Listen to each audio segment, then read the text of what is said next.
The following podcast is a presentation of Project Entertainment Network.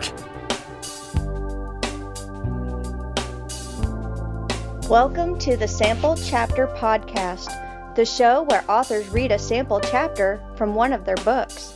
Here's your host, Jason A. Meiske. Hello, my friends. Welcome to episode 148 of the Sample Chapter Podcast, the show where authors read a sample chapter from one of their books. Today, I have a first for the show in bringing you Michael May. He is a graphic novelist and will be doing a reading. Now, you might be wondering, wait a minute, that's a comic book. How is he going to do a reading on the show? Well, that's because we are fortunate enough that Michael is willing and happy. I'm going to say happy. I'm guessing he was happy to do it.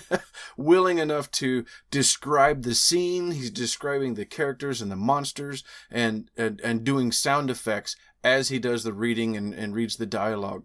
It is so much fun and a real treat for your imagination. So you're gonna love it when it comes up. But before we get to the reading, we're talking about how he got started in comics and writing for it. His blogs that he does.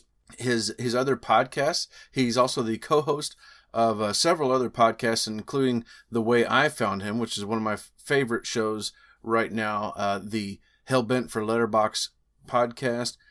He's going to share his experiences in writing and how he's very much like the rest of us authors that were worrying and panicked over each and every word that we're writing. And not to mention, we're also going to learn about what goes into writing a graphic novel and how close that is to actually writing a script.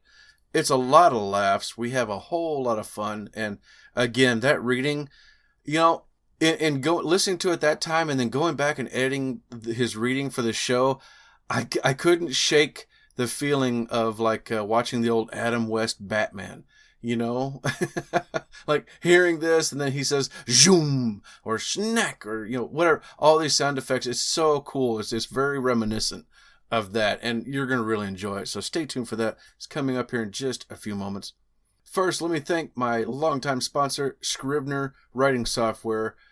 I love having them as a part of the show and love having their software. It is something that I use with all of my writing now, and I hope you will give it a try. If you're not going to be doing NaNoWriMo this year, but you're interested in a coupon, then make sure you listen to the upcoming ad for them. But if you are going to be doing NaNoWriMo, make sure you not only look for me and add me as a buddy on there so that way we can read each other on, but check out their offers that they have. You can save 20% just by participating in NaNoWriMo. And if you win, if you write 50,000 words in the month of November and turn that over, you do what you're supposed to do to qualify as a winner, you will save 50% on Scrivener. So otherwise, if you're not interested in doing that, still check out this advertisement for how you can save 20% from Sample Chapter Podcast.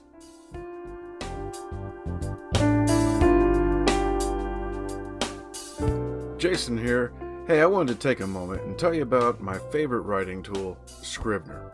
Now, I know you've heard about Scrivener because their writing software has been embraced by hundreds of thousands of other writers like you and I, from the novice to best-selling novelists. The reason we all use it is because of Scrivener's core concept to bring all the writing tools you use together in a single application. And with tools like automatic backup, character maps, project goals, and let's not forget that amazing corkboard, you can see why I use Scrivener every day. As a bonus for Sample Chapter Podcast listeners, use code CHAPTER for 20% off your desktop version. Scrivener Writing Software, built by writers for writers. All right. Well, I also want to thank my podcast network that I'm a happy participant and partner with, Pop Culture Network, home to about a dozen pop culture shows. And when I say pop culture, I mean they cover it all. It's a lot of fun shows on there. The movies, the TV, the clothing, the toys, everything pop culture related, and even today's stuff. So not just the 70s, 80s, and 90s, but all of your current movie news, for what there is these days. But it's all there. They're talking about it all, and I'm sure this week they're going to be talking about how excited they are for Mandalorian about to start up. So click that link in the show notes so that you can get over and not only check out all their shows, but how to participate with their flagship show, Pop Goes Culture Podcast, which airs live every Thursday night. That's when they record, and you can participate in that. So again, hit that link in the show notes so you can find out more about their other shows and how to participate. I also want to thank Project Entertainment Network. I've been a happy partner with them for like 9 months now. I think it was like right as COVID started off. No correlation there, I'm sure. But I'm so happy to be a part of their network. They're home to about 35 other shows, tons of shows to choose from. Doesn't matter what you're interested in, they've got it. Check out this advertisement for one of those amazing shows right now. A podcast where 3 horror authors discuss monsters? It must be Wandering Monster. Roll initiative! I feel like once you put the mask on it... Once you put the mask on it, it's a monster. Please rise for his dishonor. Judge of the abyss. Fetid pig at the table of suffering. You brought the Whomping Willow. I brought a goddamn kaiju. We'll see you every Monday. Yes, indeed. An incredible show. I listened to that one, and I think... I know I check out every show on the network, but I'm a regular listener of at least, I'd say, 90% of the shows on there, because just so many good ones. So, and I think you're going to enjoy it too. So click that link in the show notes. Hey, don't forget you're also following all of our podcast partners and our sponsors on social media. Facebook, Twitter, Instagram, wherever it is you're a part of, we're probably there, and you can follow us there for news and updates and regular posts. If you are not a social media person but you'd like to reach out to us here at the Sample Chapter Podcast, do so through email at samplechapterpodcast@gmail.com. You can also leave me a voicemail by calling 660-851-1146. And just leave me a short voicemail. Tell me what you think of the show, or what you think of a past episode, or if you have an author you'd like to hear from, then let me know. Anyway, I think it's about time to go ahead and get us on over to our interview this week. It's one that I'm really looking forward to sharing with you, and I can't wait to, let's just get on over there. No reason to explain it.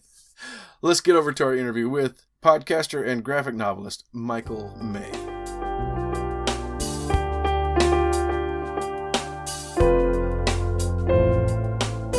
Ladies and gentlemen, welcome back to the Sample Chapter Podcast. Oh my gosh, this week I'm, I say excited a lot, and I think I repeat that phrase an awful lot, that I say it a lot. But this week is unique. It's going to be a first time for the show. My guest is Michael May. He's the writer of the graphic novel Kill All Monsters, with some other stories that he's done as well. Plus, he's a podcaster of a show I've become a big fan of, Hellbent for Letterbox, and several other shows that he also co-hosts with and makes appearances on. And the reason I'm so excited is because we're going to be hearing from his graphic novel. It's a first for the show, and I cannot wait to dive into this. Michael May, welcome to the show. Thank you very much, Jason. Yeah, this is going to be interesting. It'll be definitely fun. It's like I said, as a fan of your show, Hellbent for Letterbox, like I had a feeling like, okay, this guy's got just the right amount of crazy that he might go for coming on the show. So, absolutely. I'm so happy that you agreed to come on. Very cool. Thank you for having me, man.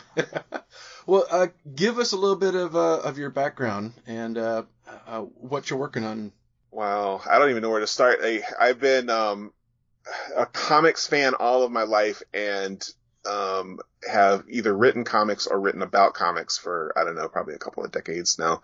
I kind of got started in, kind of introduced myself to the industry by reviewing comics for an old website that no longer exists, but eventually started writing reviews and just kind of opinion pieces for Comic Book Resources. I was part of their Robot 6 blog, which was fairly popular a bunch of years ago now. That's long gone away. But kind of after that all, I don't know, I guess I got tired of talking about comics and just wanted to actually make some of my own. And I have a buddy who is a really talented artist from Canada named Jason Copeland, and he and I had been talking for a long time about maybe doing something together. And he had this idea that he kind of grew up with Shogun Warrior robot toys. Do you remember those? Yeah. And he just, he liked Godzilla and all that, and he wanted to do a comic about giant monsters fighting giant robots. And he said, "Hey, Mike, do you want to write it?" And I said, "Of course I do." So that's where Kill All Monsters came to be. And at some point, I just got the podcasting bug. I have, you mentioned Hellbent for Letterbox. I do that show with my buddy Paxton Holly. Pax was on a podcast called Nerd Lunch, which is just kind of a general nerd pop culture podcast that he did with a couple of buddies. And I was on that show a bunch of times, and that just really got me crazy about podcasting. I've been doing a lot of blogging before then. I like to blog, but I'm really slow at it. I really kind of, it takes me a long time to write a blog post, whereas I get a podcast and I just run off at the mouth and edit later. Yeah. So I love podcasting just because it gives me a chance to just have really fun conversations with a lot of different kinds of people about a lot of different kinds of things. I tend to get an idea for a show that I want to do, or it's like, I want to watch a bunch of Tarzan movies. So, I got another buddy who likes to watch Tarzan movies. So we start up a Tarzan podcast, or, I want to start a Thunder the Barbarian podcast or a Western podcast. And, so I kind of I'm kind of famous for starting shows. And most of them are still going to some extent or another, but they're not all on a regular schedule anymore. I when I found your show, I don't know what the deal was. I don't remember why I was doing this, but I was looking for somebody talking about Jeremiah Johnson. And that's how I found your show. I was like, oh wow, these guys actually talk about the movie and the story and everything. And I wasn't even halfway through it, and I was like, oh my gosh, this is awesome. I love this show. Let me go back and grab some more. And then I saw you guys have been on the air for, you've been doing this for 3 or 4 years now? Yeah, about that. And I'm just blown away. And I didn't put two and two together, or maybe I just didn't put a lot of thought into it at all. But I'm just downloading episodes like crazy and subscribing to it.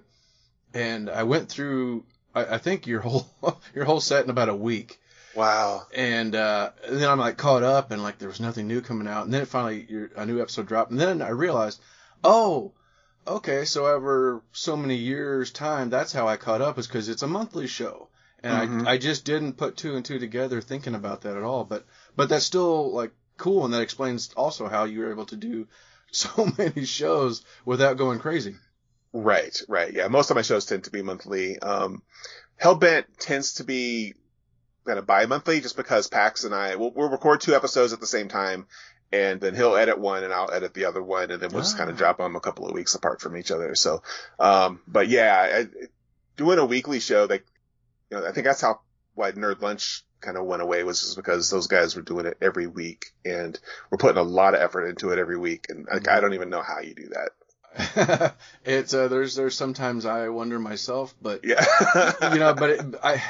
every time I start to get a little tired of it, I get opportunities like this where it's I'm getting to talk to somebody that I was really looking forward to, or I'll have an author reach out to me that's my first book is coming out in a few weeks and I'm looking for ways. I'm yeah, come on the show. And all of a sudden just that energy level just goes right back up again. I'm oh gosh, I'm so excited. I get to help, spread word about this new author and their first book, and whether it's that or somebody's 20th book, and because even the traditional authors are still having to find their own marketing a lot of times, yes. Whether they're New York Times or whatever.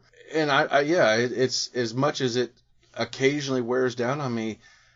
As soon as I get working on it, or especially once I start talking to somebody, it's just man, I can't wait to get this episode out there and share it. But I can see where your schedule and having so many shows, it still keeps your name out there, which is, of course, important as a writer and a creator.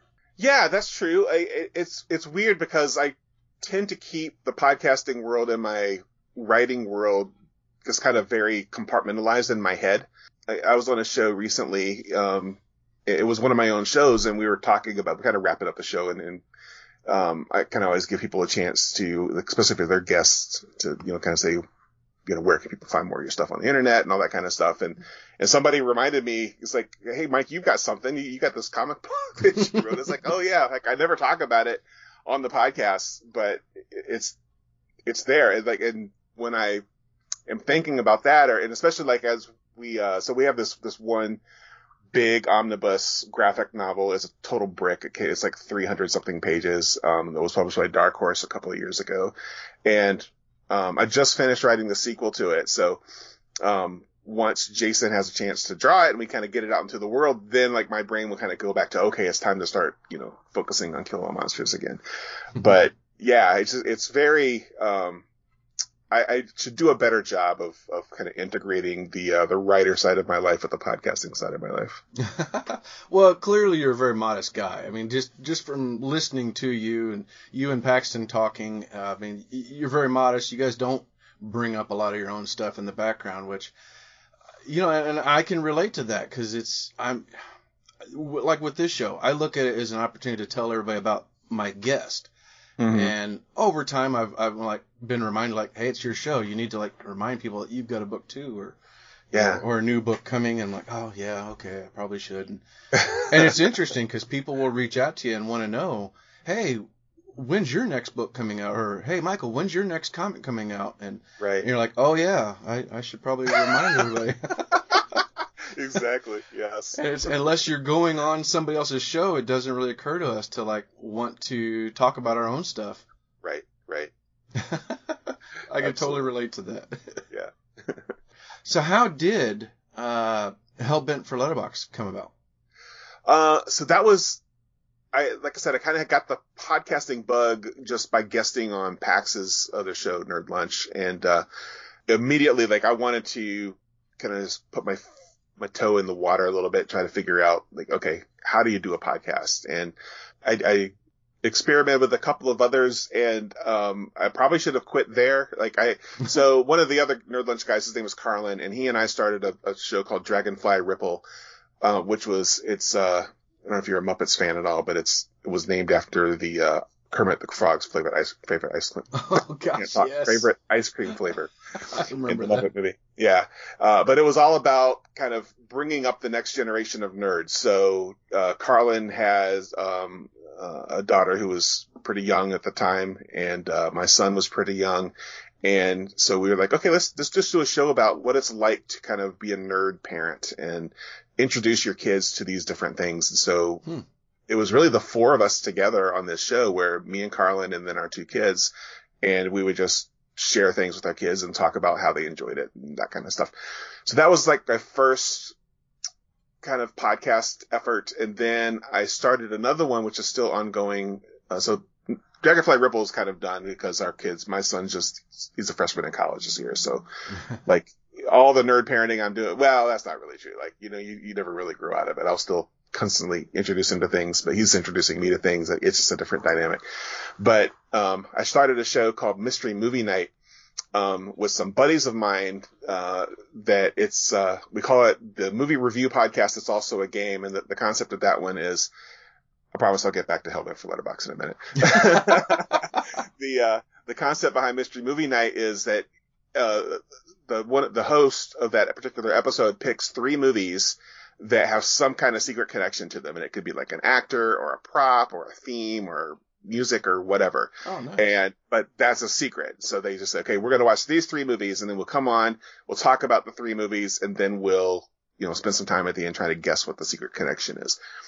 So like that and Dragonfly Ripple probably should have been enough for me, but Pax and I were talking about Westerns at one point, and I think it was a response to something I'd written on my blog, and we were just talking about like new Westerns coming up and how we were excited about this movie or that movie. And I'm like, dude, we got to do a Western podcast. And Pax wasn't really like looking to start a new podcast, but I was still like super excited about just the idea of podcasting. And so I said, okay, I'm going to make this as simple for you as possible. You don't have to do any editing. You don't have to do any hosting. Just, watch a movie and then come talk with me about it. And I'll do all the work. And, so I think that nibble was like, that made it enticing to him and made him think, okay, maybe I can do this.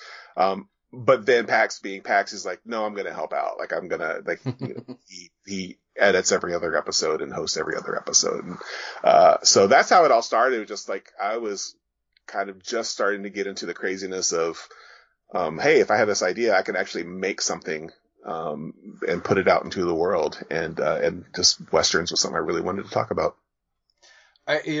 Funny story.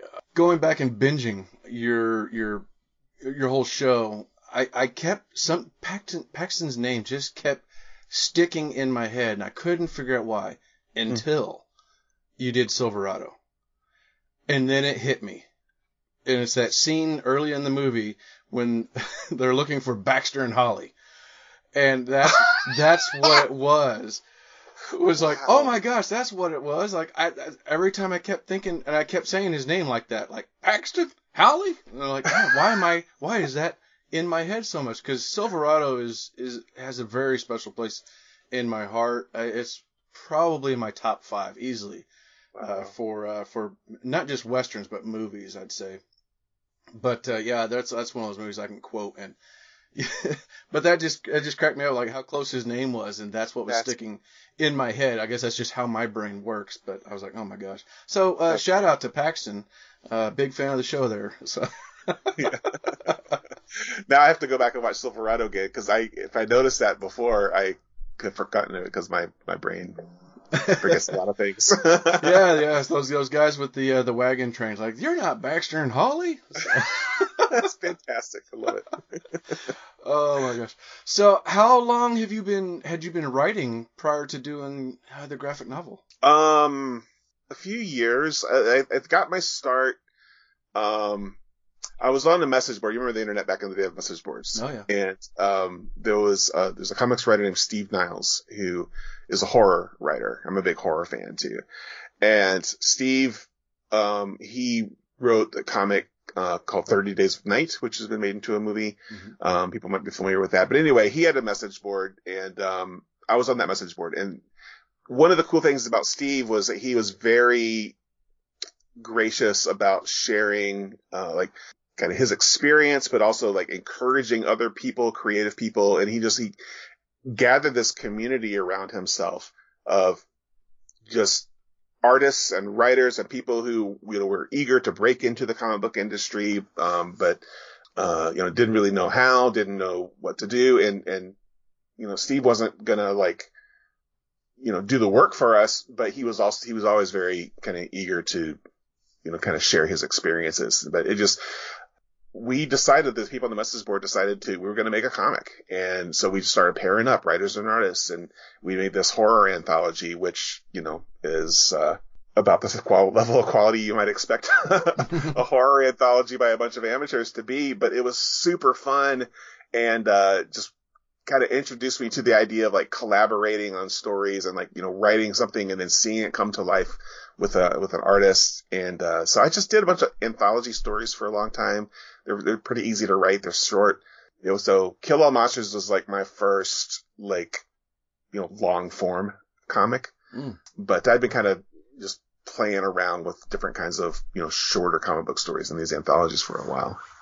Well, that's cool though. And I mean, and just going through your blog on your website, I mean, good Lord, you've got blog posts dating back to 2005 where you had 175, and it just kind of grows and goes up and down throughout the years. That's quite the accomplishment there.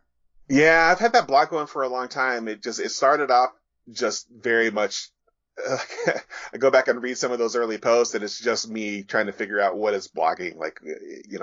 I think I had a live journal back in the day, and if you remember live-journal, yeah. And I decided I didn't really like the format of live-journal, so it's and Blogger was kind of a new thing. I was like, okay, I'm going to try this out, and I was just going to use it to kind of like talk about my creative process. It was really just kind of a diary for a long time. And then at various points, I kind of started using it for other things and started actually building an audience around myself for a while. And kind of during blogging's heyday, I was, I got a lot of interaction on the blog, and I'd share everything, like art that I would find or news stories or whatever. It was just kind of like a one-man show.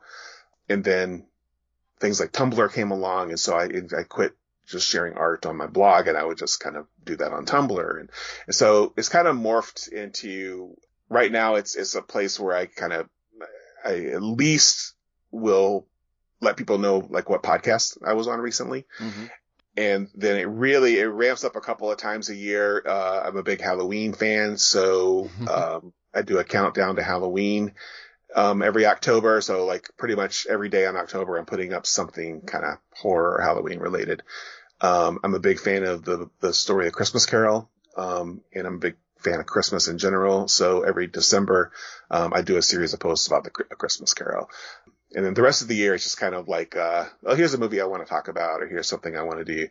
Like as part of Hellbent for Letterbox, I kind of started this project of watching Western films that take place in specific historical time periods. And so I wanted to kind of build for myself like this filmography of Westerns that kind of start in like the 1820s, or even a little bit earlier, and kind of just tell the story of like the westward expansion and just kind of the history of what went on there. So I've been blogging about that every once in a while, and I also talk about those movies on Hellbent when I do them. So yeah, I don't know. It's just blogging is cool, but it's a lot of work for me. Like like I said earlier, I put a lot of thought into my writing, and probably too much thought. Like one of the reasons I quit writing about comics, for money was just because it was nice to get paid writing about comics, but it was also, it took so much time. Like I just kind of agonize over every sentence. And so I'm trying to get better about just, I guess, being not quite as anal about my blog posts, especially like my blog, just michaelmay.online is, it's kind of back to like a diary format now, although I do realize that I have other people reading it. Well, but that's good practice. Just being able to do that on a regular basis is still good practice, whether it's something you're being paid for or not. You're still writing, and that's great, because you're going to be able to roll that into, like, you've got some short stories in The Murderous Scarecrow and Athena, Voltaire, Pulp Tales. It still is helping you out, which is important. Right. Keeps that writing muscle going. Perfect. Yeah, that's exactly what it is. So do you think, are we going to be seeing some other, maybe a full-on novel from Michael Bay sometime in the future? I hope so, man. That's, I just finished, like I said, writing the sequel to Kill All Monsters. And there's a nice amount of time before that, is going to be able to see print, because Jason, the artist, is working on his own graphic novel right now that he wrote. And so once he finishes that, then he'll start writing this. So I got like this nice chunk of time, which is just kind of like all mine. And I do have an idea for a fantasy novel that I want to write, that I hope is going to be different from other fantasy novels. It's my influences are like, I love, Tolkien and high fantasy and, Harry Potter and all that stuff. But like my real influences are like folk tales and fairy tales and really kind of like back of the deep woods kinds of stuff. And, so that's kind of what I'm interested in, witches and that kind of thing. Sweet.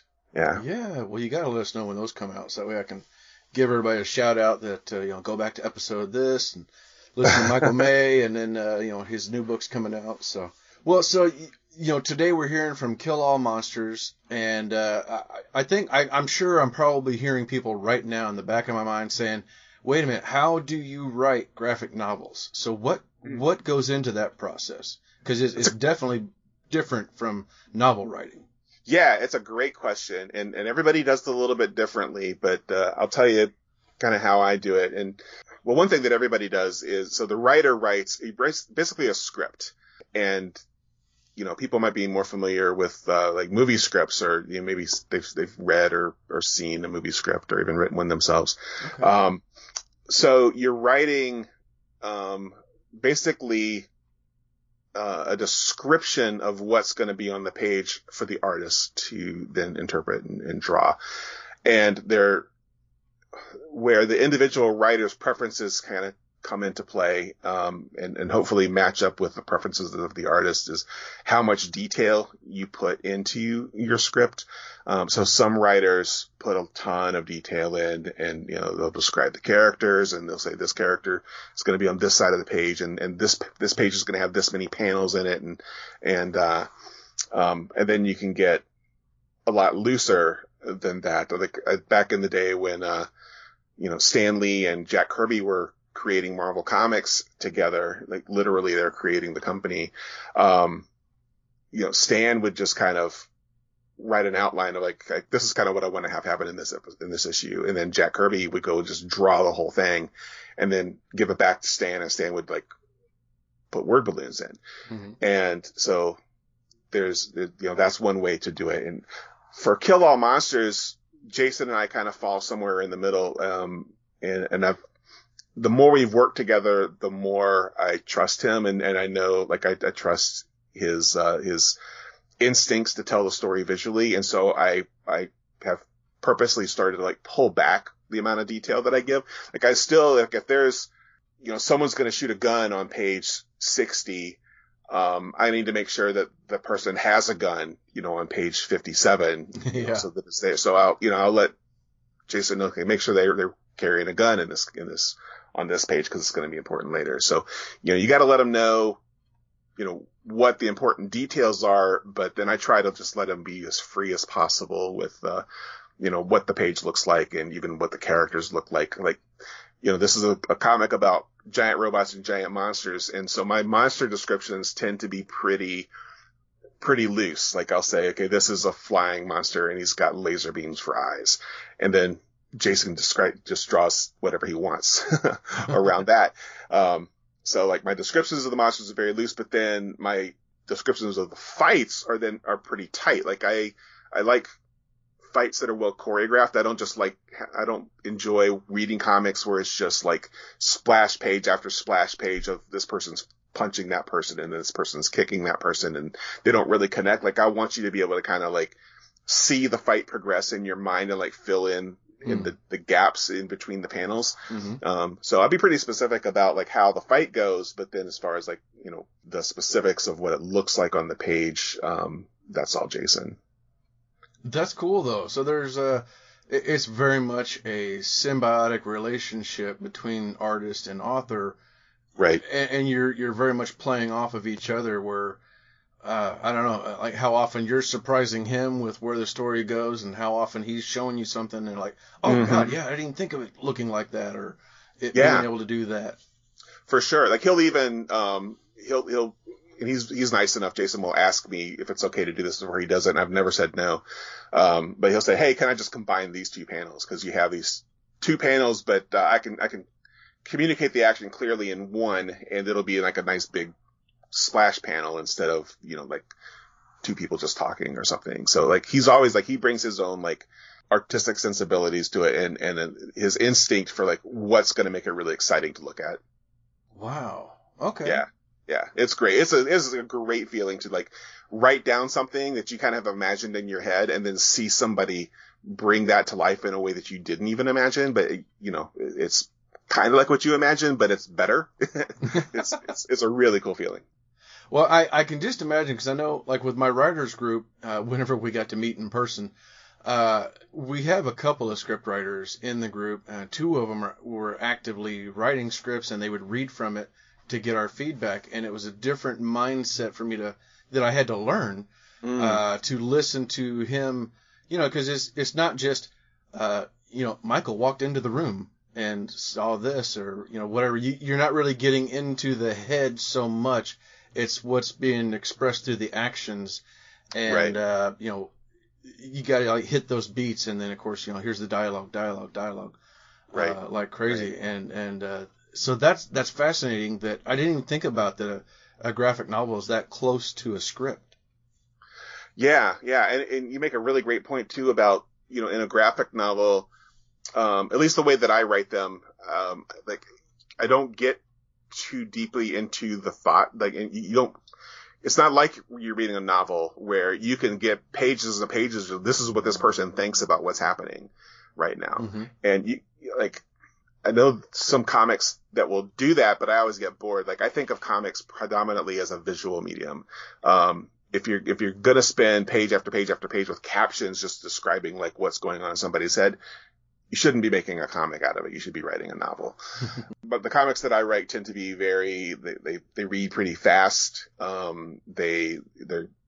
like them to be page turners. I like them to mostly be action oriented and definitely let the art drive the story. Like I'm not very wordy. Like you look through one of my comics and there's not just pages filled with caption boxes or even dialogue boxes. It's just like, let's breeze through this. Like one of the nice things about Kill All Monsters is 300 something pages, so it takes you a while to read it, but the feedback that I keep getting is it's a very breezy read. It's not like you have to, spend a ton of time poring over each page reading it, although you might want to spend a lot of time on these pages just because of how beautiful Jason's drawn it.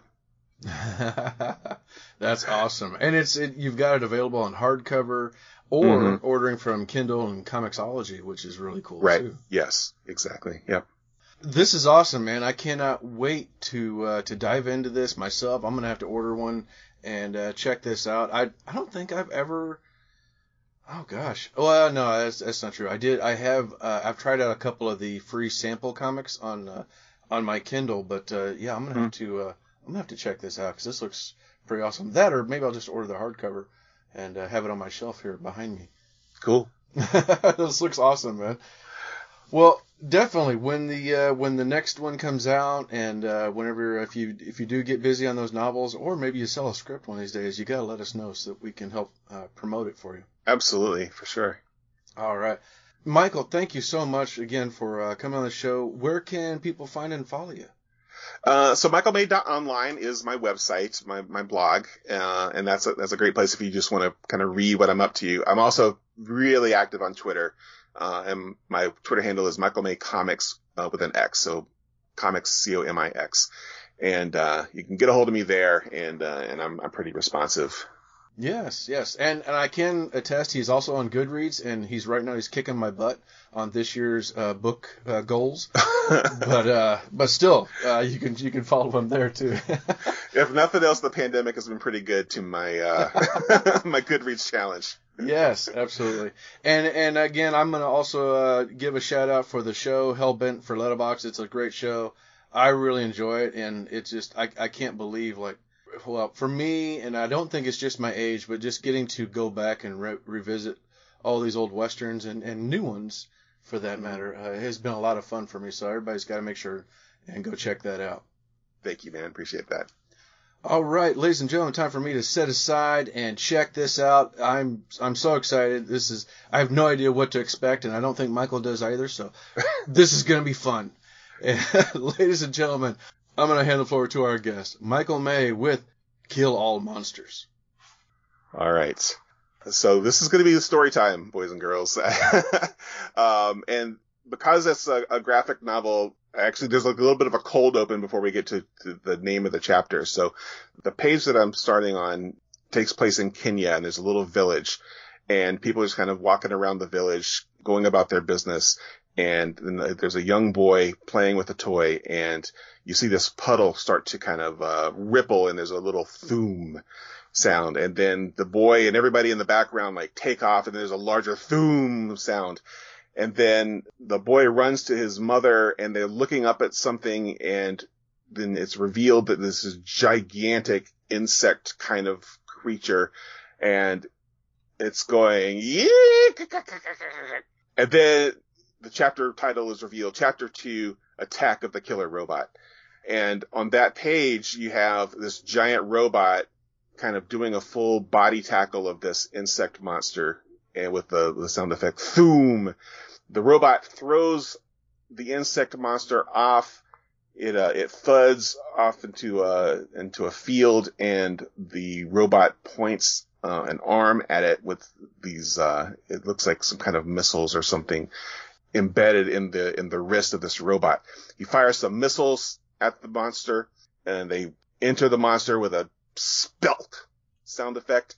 The monster, there's an explosion, there's a boom, and the robot runs towards the monster, screaming, "Ah!" He jumps up into the air, rolls over the top of the monster into like a barrel roll, and comes up on his feet on the other side. Then he runs back to the monster, grabs its pinchers, and he says, "Let's do this." And he rips off the monster's head with a crack. He slams the head down into the dirt, screams, "Yeah!" kicks it, says, "See ya." And the head goes flying through the air right towards a helicopter that's coming in from off stage. And someone in the helicopter says, "Look out, evasive, evasive." And someone in the helicopter says, "Archer, what are you doing?" as they narrowly miss the head of this flying insect. And Archer, the giant robot standing next to the headless body of the insect monster, says, "Uh-oh, I'm sorry, General." Voice in the helicopter says, "That's all right, Archer. You're enthusiastic. That's understandable. You just need to be more careful in the future." Archer says, "Yes, General." And then you see inside the helicopter is an older man. He's Middle Eastern. He says, "Excellent work, Archer. An excellent first kill. I'm very impressed." Archer says, "It was just a beetloid, General. He wasn't very tough at all." And the general says, "They'll get tougher, my friend. I promise you that. Good first outing. I'll see you back at base." And then we have a big splash page of the helicopter flying over the jungle, and kind of looming out of the jungle, there's all these kind of mountains with like they're almost volcanic. There's waterfalls. It's a really gorgeous splash page of this kind of jungle setting, and looming out of the middle of the jungle is this pyramid temple structure, and that's where the helicopter is returning to. The helicopter lands, and someone approaches and says, "General Rashad, welcome back, sir. How did the testing go?" The general is coming out of the helicopter. He says, "Very well. Archer's right behind us. He's going to make a fine addition to the team. Speaking of which, any word from them?" The other man says, "No, sir, not yet. They missed their first check-in. We're still trying to raise them." At that point, you turn the page, and we're now with some characters that were introduced earlier in the story. And one of them there's a giant robot, and it's kind of frozen. It was injured in a battle that was before this chapter. And the pilots of this robot is kind of on the knee of the robot, and he's looking off into the distance. He says, "I can't see them anymore, Spence. Do you have them?" There were 5 or 6 of them. Looked like they had spears. A couple of dogs or something with them. And then you can see that there's these people running away from the robots, kind of shadowy figures carrying spears, and they're running with a pack of dogs. One of the other robots is a giant lion-shaped robot. And the pilot of that robot is saying, "I lost them too. They took off too fast." Then you see inside that robot, and there's a pilot there. He says, "They probably just came to see the fight." And something beeps on his console, and he says, "There's headquarters checking in." Pushes a button. He says, "HQ, this is GR1. Sorry we didn't check in sooner. We ran into some trouble." Then we cut back to General Rashad, and he's in a command center. He says, "GR1, this is HQ. What kind of trouble?" "The giant kind, sir. 8 of them." General Rashad says, 8 all at once? And then the pilot of the lion robot says, "That's right, sir, but don't worry, they're all dead now." General Rashad says, "And what's your current situation?" "We're fine, sir, except for Akemi's bot. Her jets are shot. Can you fly at all, GR2? "No, sir, I'm stuck here. I can't fix it with what I have," says Akemi. Akemi is a Japanese woman who's working on the outside of her robot. General Rashad says, "All right. Will the bots be okay if you leave them where they are for a while? Can you find shelter?" And then Spencer is the name of the guy in the lion robot. He says, "Yes, sir, there are plenty of empty buildings around. Scopes show no monster activity anywhere. We did catch sight of some human locals, but they scattered pretty quickly." Rashad says, "Could it be the resistance group we heard about?" Spencer says, "I don't know, sir. They looked pretty primitive. They're probably just survivors." Rashad says, "All right, come find some cover and stay down. We'll send Archer with a mechanic and supplies." Then Akemi, who is still working on the outside of her robot, she says, "Archer, sir?" Spencer says, "Has it been fully tested yet, General?" Rashad says, "Not fully, no, but testing has gone very well so far. He'll be fine for this mission." Spencer says, yes, sir.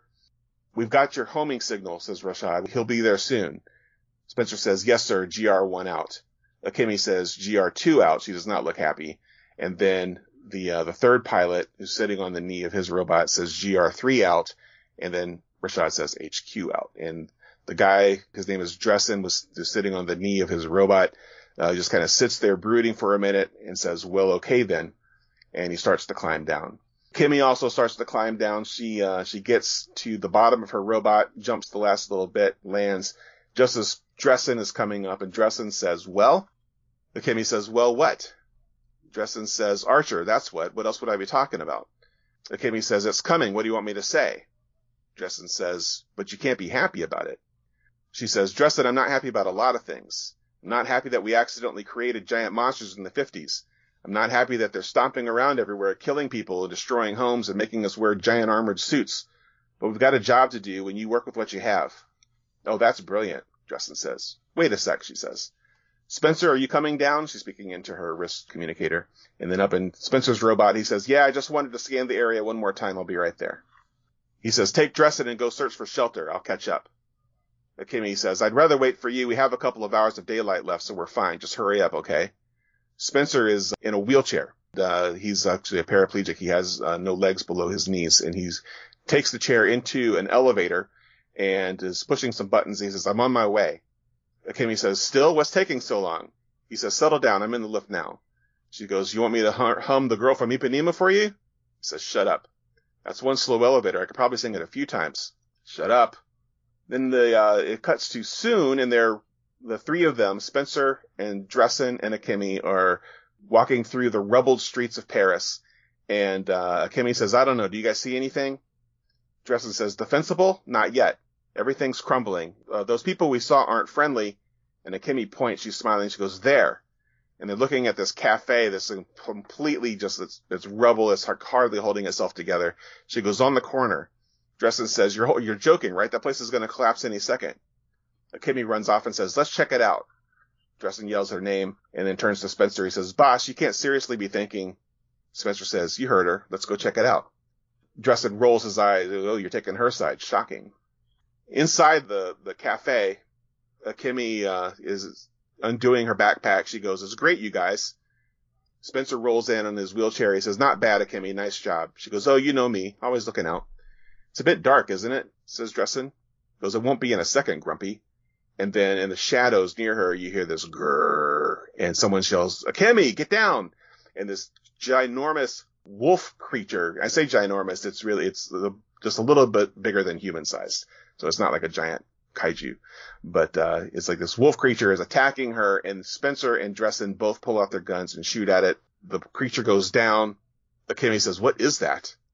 Dressen goes over to it. It goes, a really big fox. Spencer says, no way, look at it. It's bipedal. Did you see the way it jumped? And then they ask Akemi, and Akemi's kind of just retreating into herself after her narrow escape. Dressen says, you okay? She says, yeah, I'm okay, thanks. Dressen says, nice place, just brilliant. Akemi says, what are you trying to say? Dressen says, no, relax, I'm not talking about you, I'm talking about this. He points at the fox creature. And Archer. Spencer says, I know, it can't be combat ready yet. Dressen says, so what are we going to do? Spencer says, what can we do? Dressen starts picking up the fox creature, and Akemi offers to help. Spencer says, Archer's just bringing the mechanic to fix Akemi's bot. Hopefully we'll be out of here before any more monsters show up. Dressen says, well, I don't like it.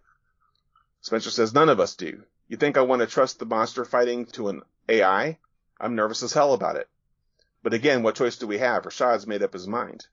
So they start pulling the fox creature out into the street, and they go outside, and Spencer says, let's dump it around the side. Akemi says, what if we sabotaged it? The robot, I mean. Spencer says, Akemi, don't even joke about that. If Rashad heard you say that, he'd lock you away for the rest of your life. Akemi says, I know, I'm not really serious. Just that thing scares the crap out of me. Dressen says, you and me both, sister. Akemi says, frickin' technology. What do you mean? Asked Dressen. It's getting away from us again, she says. She and Dressen drop the fox creature with a thump. She kind of stretches out her elbow. She goes, it's bad enough that our atomic testing created those damn monsters. Now we're building equally nasty killer robots. I can't figure out why Rashad doesn't see it. She starts picking up some rocks, and Dresden asks her what she's doing. She says, I'm going to bury it. She starts putting rocks on top of the fox creature.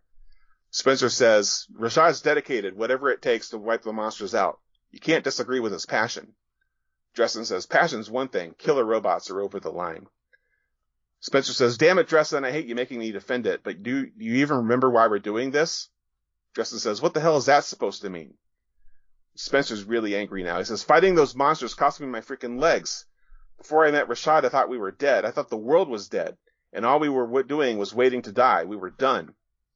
I know Britain was the same way, and Japan, hell, the entire world was like that, except Rashad. He created a way for us to fight back. So while I don't like the idea of a killer robot any more than you do, I sure as hell trust him. If the Earth survives this, we'll owe it all to that man, so don't you dare suggest sabotage or anything that remotely sounds like mutiny or treason to me again. Got it?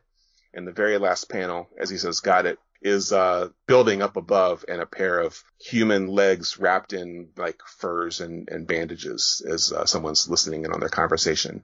And that's the end of chapter 2.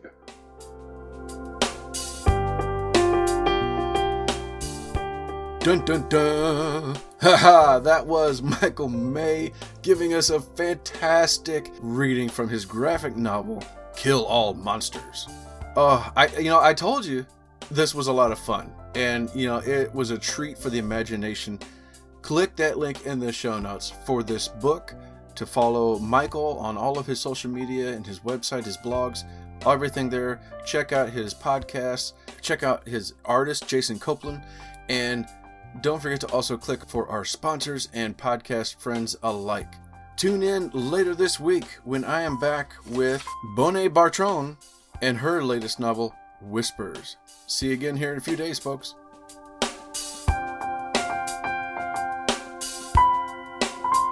This has been a presentation of the Project Entertainment Network.